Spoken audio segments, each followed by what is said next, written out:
Fala, terceirão, tudo bom, cara? Aqui pra mim é boa noite, tá? Espero que vocês estejam bem, beleza? E vamos lá, não para mais uma aula de filosofia, mas para uma aula um pouquinho diferentinha, tá? Deixa eu explicar uma coisa para vocês.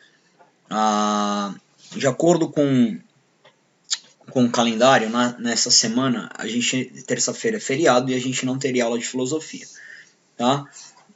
Então, dentro do planejamento, seria uma semana, né, nula, sem aula. Porém, vocês têm um relaxo de quarta-feira aí que a gente sabe, tá? Então eu preparei aí para essa semana, para a gente não ficar sem aula, uma aula de correção da prova, tá? Então eu vou corrigir a avaliação que eu pedi para vocês fazerem.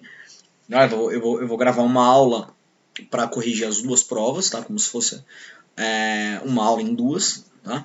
E vou pedir para que vocês corrijam a prova também, né? Dentro do seu caderno, num registro aí individual. Reorganize aí algumas ideias daquilo que a gente for corrigir hoje. Sono. Nem tô. Tudo bem? Então, e eu queria deixar outra coisa clara para vocês. O ideal é que essa avaliação ela fosse uma avaliação feita sem consulta, né? Uma avaliação onde vocês treinassem o aprendizado de vocês. O EAD, que basicamente é o que está acontecendo, né? Que é isso, a educação à distância, ele é um modelo educacional, um modelo, né, de estudo, que ele basicamente joga a bola todinha para o aluno. Né? Então o professor ele fica meio que, digamos, isento de responsabilidades, né? Na lógica com produção de conhecimento, né? Na lógica final. Então é aqui que o bicho pega, porque você não está indo para a escola. Então, eu vou dar um exemplo até radical. Não tem como culpar a escola, né, pela falta de aprendizado. Então, geralmente, muitos pais fazem isso até de crianças menores, né, de falar, pô, meu filho vai para meu filho assistiu 30 aulas tuas e não entendeu a matéria, né? Agora não tem desculpa, né? Porque agora o conteúdo tá na mão de vocês. Então é vocês que vão ter que preencher esse vácuo aí com conhecimento. Então o EAD ele é um tipo de ensino que ele exige muito do estudante. Não só que você tenha autonomia para estudar, mas que você tenha que você se conscientize de que você precisa aprender. Porque se você não aprender, cara, tá? Então o ideal é que você faça a prova, que você teste, que você treine, que você reorganize as suas coisas, que você leve a sério, porque aqui não tá mais a nota não importa. Não é a nota que está rolando. Esse ano a preocupação da educação, e de fato é o foco da educação, deveria ser esse, é o aprendizado. É você sair do terceiro médio aprendendo o conteúdo. Então você tem que olhar para si e falar, cara, eu saquei o conteúdo, eu tô aprendendo. Ou seja, não tá fazendo diferença. Claro que tá, mas a gente sabe. Mas assim, fala diferença final. Não tem diferença nenhuma final entre eu estar em casa e não estar aprendendo, ou estar aprendendo, né? Não tá rolando isso. Eu estou em casa e estou aprendendo. Eu chego em casa, acordo e falo, caraca, velho, eu aprendi essa matéria, né? Eu entendi. Ponto. Esse é o sentimento. É você não apenas ter autonomia, né? E esse autoexercício, né? De você poder se organizar no estudo, aquela coisa toda. Tem que aprender, mano. Tem que aprender. Tem que sair e falar assim, caraca, eu tô aprendendo. Esse vácuo, né, presencial está sendo, de certa forma, né, complementado, aí está sendo ocupado pelas videoaulas, e isso está dando certo para mim. Então isso tem que ser muito honesto consigo mesmo e obviamente conosco, né, enquanto professor e escola, para deixar isso muito claro. Se você está aprendendo, mano, tá? Ponto. Ok? Porque senão é um ano jogado fora, você tá pagando, você tá aí e perdeu o terceiro ano do ensino médio, isso é gravíssimo, isso é assustador, isso não pode acontecer, tudo bem? Então vamos lá, vamos corrigir essas provas, as duas provas de vocês, tá? Então, essa questão 1 é uma questão que eu já havia dito que ia cair, né, na prova, eu falei pra vocês, essa prova que eu passei pra vocês de filosofia é exatamente a prova que eu te daria na aula, né? Por isso que seria interessante que você tivesse feito ela sem nenhuma consulta. né? Então, questão 1 é um novo ciclo de desenvolvimento em capitalismo e agressão em escala mundial, uma frase do Ottaviani, é uma entrevista, eu coloquei a entrevista do e-mail, né, mas é da apostila, porque tem a apostila no e-mail. Agora estamos nesse outro ciclo, globalismo. Então aqui você tem duas grandes questões. Você tem a ideia de que o capitalismo ele tem ciclos, né? E a globalização é um ciclo do capitalismo, em escala mundial. E ele é novo, né? Então ele é outro ciclo. Então eu estou te dizendo que o capitalismo ele tem fases e nós estamos em uma fase nova. Tá? Então, quando o sociólogo Ottaviani foi questionado sobre o conceito de globalização e suas peculiaridades, em ambas as respostas encontra-se a característica de um novo ciclo, dando a ideia de que há uma relação da globalização com o estágio do sistema capitalista atual, ou seja, uma globalização econômica. Desenvolva um texto explicando quais os estágios do capitalismo, bem como a definição deste novo ciclo, que seria o globalismo ou processo globalizatório. Então você vai ter que construir um texto explicando as fases da globalização, as fases do capitalismo e a globalização como nova fase. Então vamos lá.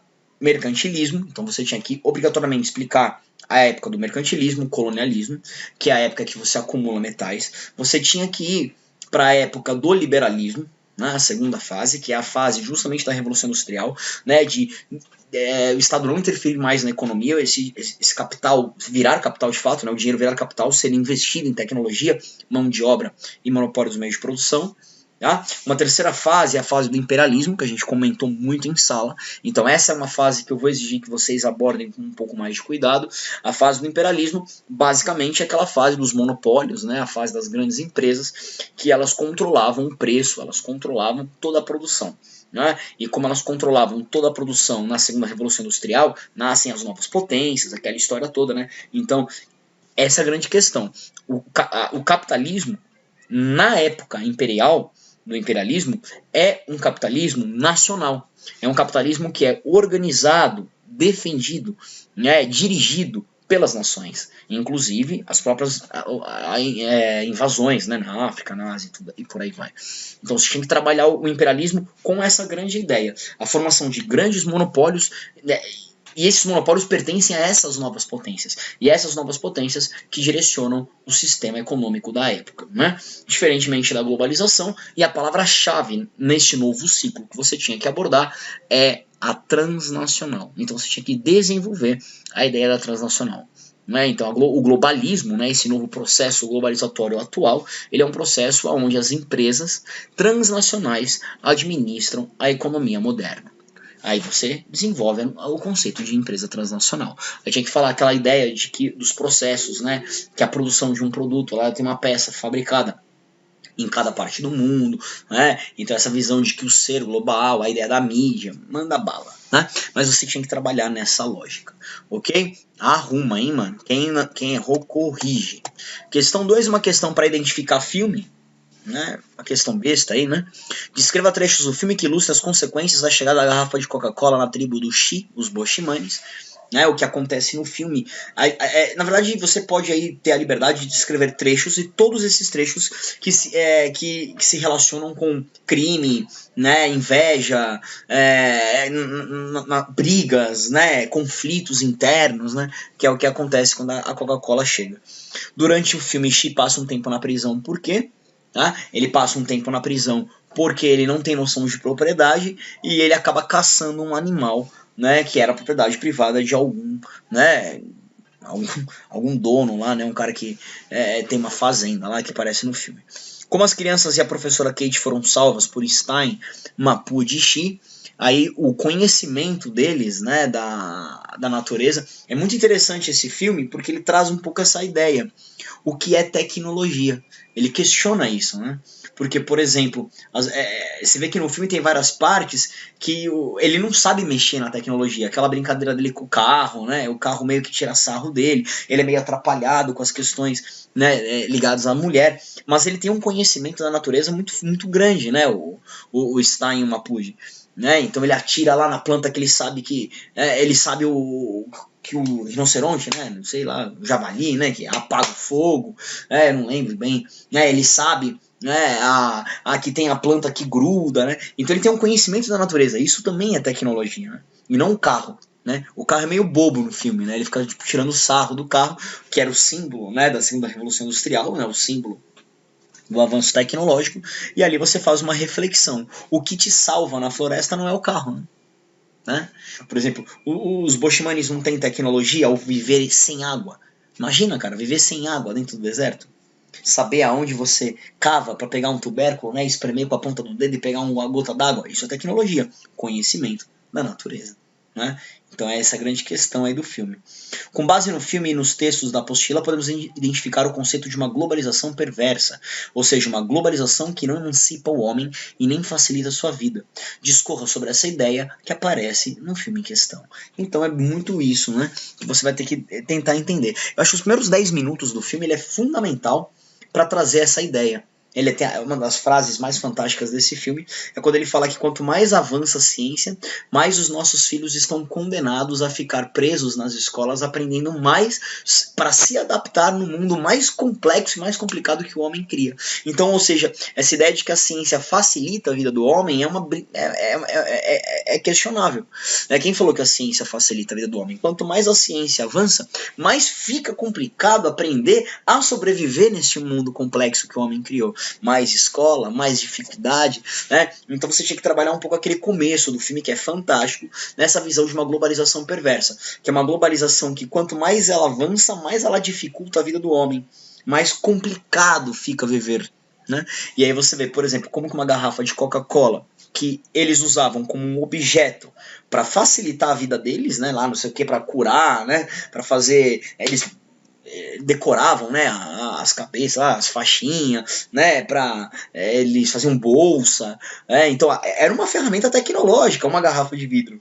Veja tudo que ela criou na civilização. Ela facilitou a vida deles? Era por ali que você tinha que discutir. A tecnologia vem para ajudar? É uma questão a se estabelecer. E uma grande ideia é que às vezes ela até vem para ajudar. Mas olha a grande questão. Tem até uma hora que o filme fala, mas os deuses se enganaram, porque eles mandaram apenas uma garrafa. Todo mundo tem acesso à tecnologia? Então você pode trabalhar também com essa visão do acesso. Tudo bem? Bem interessante essa questão D aí para você poder discorrer. A questão 3 é uma questão que acho que foi da minha última aula. Acho não, é da minha última aula com vocês de videoaula, né?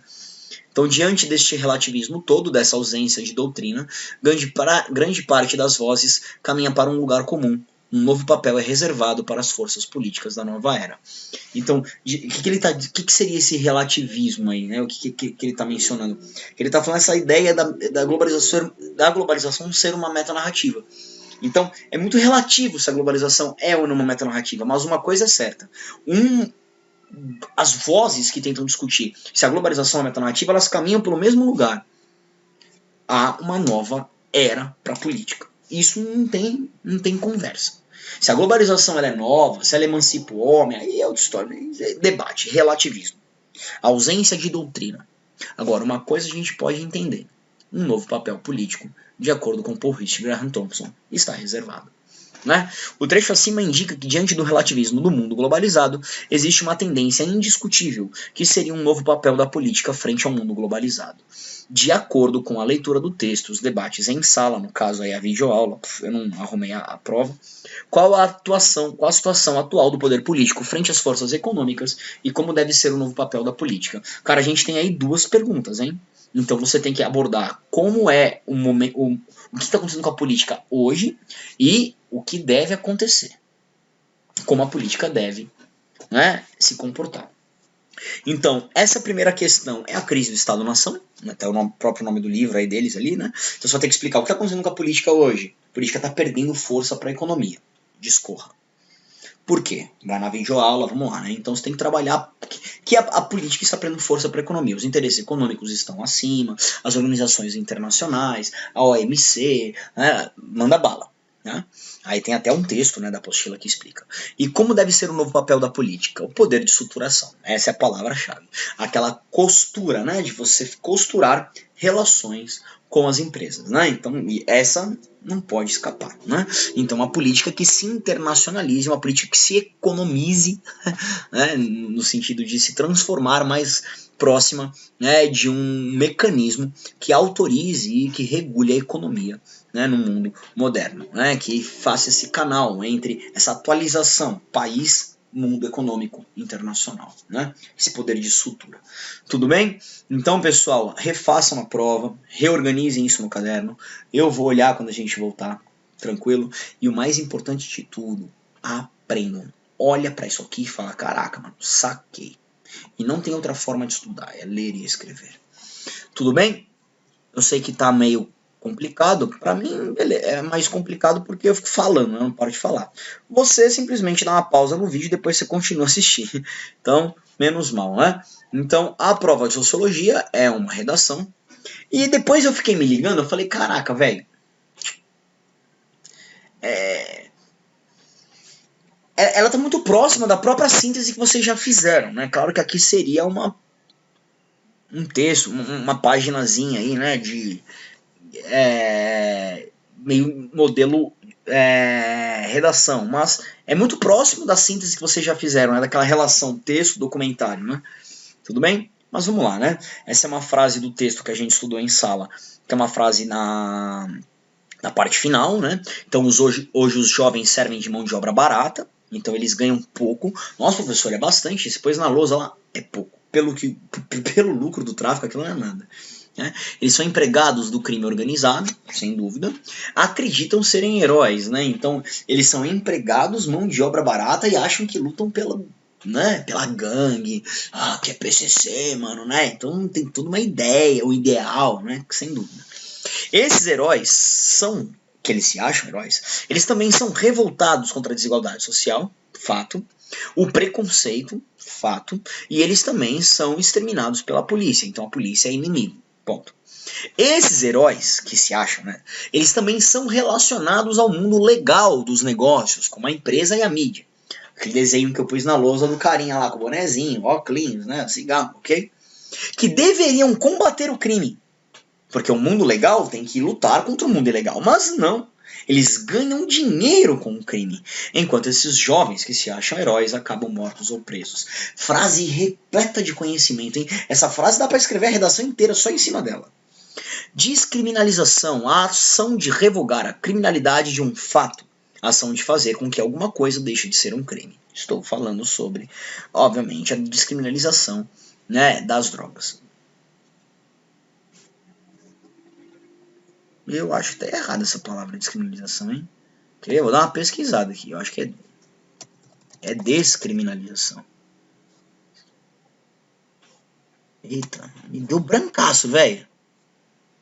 É a ausência do meio aí. Essa ausência do meio, né? Do meio acadêmico aí tá me deixando meio doidão.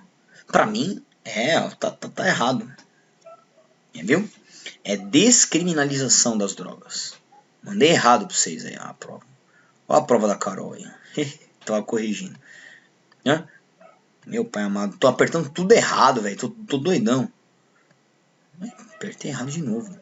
Isso é louco. Isso é louco. Hã? É descriminalização. Vou até arrumar aqui. Errado. Hã? Ação de revogar. Andando nos morros não se encontra mais a raiz africana. Pô, cara, essa é uma parte do texto que eu queria tanto ter falado com vocês pessoalmente, mas ficou mais pra vocês. Então aqui você tem a grande questão do tráfico, você tem uma proposta de intervenção, que é o que a gente discutiu, né, na videoaula, e você tem uma questão aqui que o crime ele não elimina apenas o ser humano. Não é só o jovem que acaba morto ou preso.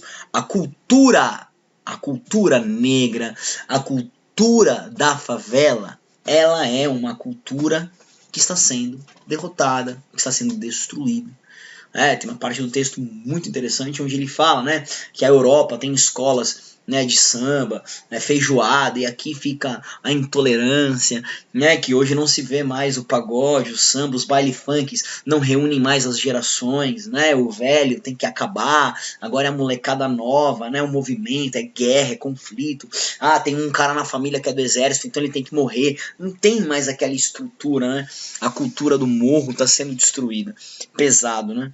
Com base nesses trechos, discuta a relação do jovem com o tráfico, com base, feio, né, essa questão de repetitivo, na cultura do jovem traficante e os produtos por ele consumidos. Eu montei assim, meio tô atrapalhado, velho. Mas enfim, né, com base no texto, né, nesses trechos, construa, né, um grande texto, uma ideia, debata, né, sobre essa relação, né, do jovem, tráfico, cultura do jovem e produtos por ele consumidos, que está bem nesse trecho 1, nessa questão do mundo legal e mundo ilegal. Né?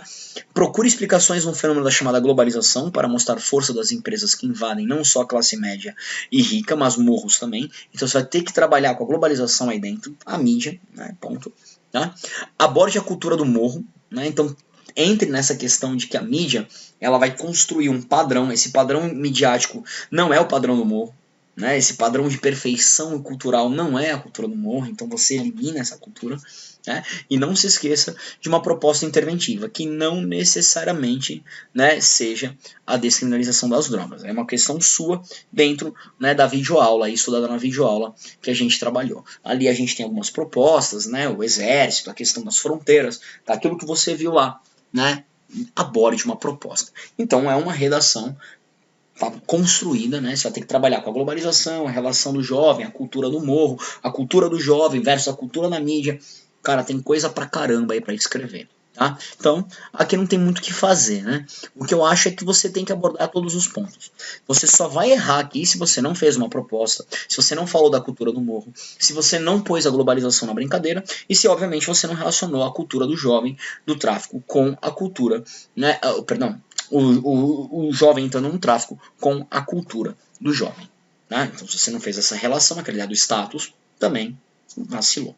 Então, ó, siga as regras do jogo, faça uma boa redação, refaça, tá? As notas eu vou passar para vocês quando a gente voltar. Esse negócio das notas vai ser muito complicado, porque a gente não tá ali, né, com vocês, né? Então a gente não, infelizmente esse ano é um ano diferentão. Então a nota e o que você aprendeu vai ser coisa bem diferente esse ano, bem diferente. E o que, cara, falar real, é diferente, isso não vai eliminar nada. Se você aprende, isso que importa, isso deveria ser a escola. Tudo bem? Então, refaçam, e refaçam, e refaçam. Olhem para si mesmo, olhem para dentro e falam, cara, eu aprendi, é isso que vale. É a autoavaliação, porque agora vocês estão na autonomia do aprendizado. Tudo bem? Então, forte abraço para vocês, pessoal. Qualquer dúvida, mandem e-mail, continuem aí entrando em contato. Valeu? Um abração e até a semana que vem.